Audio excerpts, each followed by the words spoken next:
Buddy, my name is Eli. I'm Jaden. I'm Jason. And I'm Caden. And we are the Yahuwah and the Torah YouTube channel. And we are super glad that you're hanging out with us because we know your time is super valuable. And so we hope that we can make this the best time that we have here. And so we are going over the laws, statutes, and commands of our Creator because they are probably the greatest thing that has ever been. Our Messiah, and that doesn't take away from our Messiah. That does not take away from the great works that He did and the sacrifice He did. But He had to die because we broke the laws, statutes, and commands.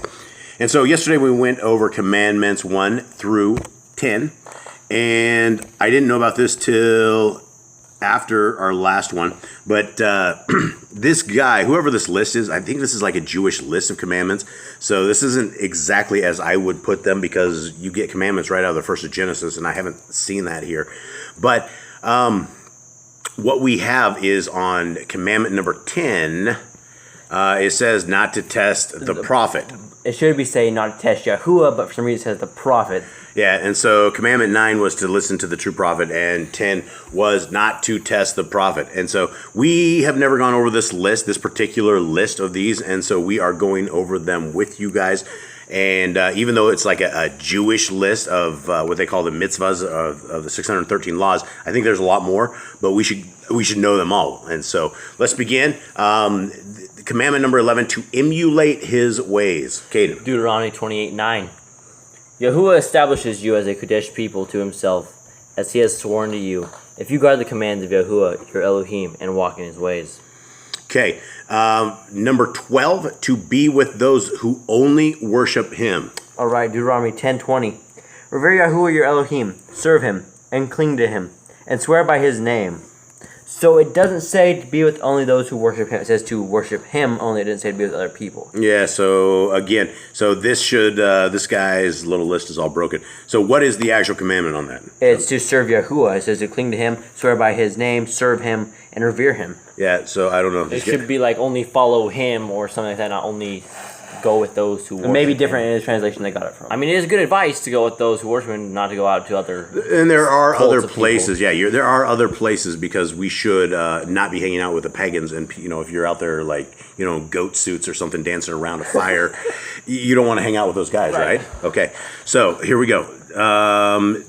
13, to love your neighbor as yourself, gentlemen. I say that because we always have this conversations of loving our brothers with brotherly love. All right, who has this one? It's Leviticus 19:18. You shall not avenge nor bear any grudge against the children of your people, but you shall love your neighbor as yourself. I am Yahuwah. Okay, so you should not what? Avenge? You shall not avenge nor bear any grudge against the children of your people. Yeah, and so that's a very important thing. In the Torah, what did the Messiah say? The Torah, the two greatest commandments. The first one is to love Yahuwah with all your being, all your strength, and love Yahuwah. And the second one was love your neighbor as yourself. Yeah, so right here, it's essentially the Messiah's word to love your neighbor as yourself. And it also says, what does it say about praying if you're holding a grudge, gentlemen? Your prayers are not heard. He does not hear your prayers. He says, leave your gift at the altar and go make peace with your brother before you sacrifice this. Yeah, so that goes for everybody that you hold these grudges against, that keep you up at night, that you don't even know it keeps you up at night. We are supposed to forgive, we are supposed to forget, and move on. Okay, number 14, to love converts, Deuteronomy 10:19. All right, that's what it says. Deuteronomy 10:19, and you shall love the stranger, for you were strangers in the land of Mitzrayim. Okay, so what does that say? What does that essentially mean? It basically says love the people that were grafted in, because you were strangers. Don't oppress people that came into your land and wanted to follow what you followed. Absolutely. And so if you find somebody who wants to be a Torah keeper, or somebody who's like curious about this kind of stuff, and they are strangers in your land, you're supposed to bring them in as long as they're keeping the commandments of our Elohim. Okay, number 15, not to hate your brother in your heart, gentlemen. Leviticus 19:17. You shall not hate your brother in your heart. You shall in any wise rebuke your neighbor, and not suffer sin upon him. Does it say neighbor or brother? It says neighbor. Okay, so brother in the first part, and then neighbor in the second part. Yep. So here, 15 and 16 on this guy's list, And 17. and 17. So it says to reprove your brother when necessary. that is a commandment in the Bible, but that's not what that commandment actually says. This guy should really update this list. So what is 17? What does it say again? To reprove your neighbor? You shall in any wise rebuke your neighbor and not suffer sin upon him. Okay, right. So what does that mean? So don't let him fall into sin and cursing. You need to, if you see him in sin, you need to stop him and say, hey, this is a sin against Yah. So Joe Smith is out there and he has this giant pig and he's rotisserie and it has this apple in his mouth and they're all out there with the barbecue sauce rolling this bad boy around. What do you guys, what's your advice to him? You gotta tell him it's unclean, right? If he follows the Bible and he believes anything about Yahuwah, you gotta tell him it's unclean. He may scoff at you, he may hate you for that, but you gotta at least tell him that he's doing wrong. Wait, all food has been made clean. Who's taking it? Here we go again. Real quick. All right. So Peter was one day. All right, we're starting at the beginning. All right, sorry, let's do Peter's. With Cornelius. You want to start with All right. Cornelius? Yeah, not too, let's just keep it snappy. All right. So Cornelius was who? Cornelius was a Gentile, and he was praying to Yahuwah. He wanted to be a convert. And so he was praying to Yahuwah, and a messenger came down, an angel, or as people is translated as messenger. He came down and started talking to him and said, send men to go find this person, Peter. Kepha. Yep. And so they went to send him, and Peter's up on the rooftop, right? And here he's on a vision, and all of a sudden these animals come down in a sheet. And unclean animals. Unclean animals, right? He goes, and they say, slay and eat. He goes, but Adonai, I have never eaten anything First unclean. time, so slow down. His first time comes down and says, slay and eat. Then what happens? It happens a second time, and then a third time, and he says it every time. He's like, I have never eaten unclean or unordinary food. Yeah, and for folks out there, this is Jaden talking, and he speaks he actually speaks super fast. He's actually going really slow, but he's doing really good trying to keep it slow, but he turbos this. Okay, so we have the two slay and eats, okay? All right, and so a little bit later, he wakes up out of the vision, and men come to his door, the Gentiles from Cornelius, and they ask to go with him, and they go, and he goes with them, and then he realizes that. What? Let me interrupt you again. If Jews were not supposed to go around with Gentiles. Cornelius was a Gentile, right? And in the oral Torah, which we do not keep, we don't follow because it's Jewish Babylonianism, mysticism stuff. It basically says that you are not, because they say we're Gentiles and that we're dogs and they were horrible people, and that's what Judaism is kind of in the oral Torah sect of that. And so, go on. And so he understood that when he went with them, right? Because the messenger told him to go with the men; they're here for you, and they came for him. And so they were on his way back, and he realized that he was going to preach to the unclean people, the Gentiles that were not part of Israel. He was going to teach them and help them to be grafted into Yisrael. Right, and at the end of that chapter, it completely talks about that. And it even says Peter then understood that he was not supposed to eat unclean food, but to help the Gentiles. And it clearly states that at the end of the chapter. Right, and so what is it, before we go too far into this, I'm going in the rabbit hole. What is a Gentile? Anyone? It's someone outside of Yisrael. Okay, so what does that mean if you're a Gentile? Because in Christian religion, we believed we were the Gentiles. We believed, in fact, what we believed is we believed that the new covenant was going to take us Gentiles out, and that was crazy because we never even read. I think it's Hebrews 8 and I think Jeremiah 31.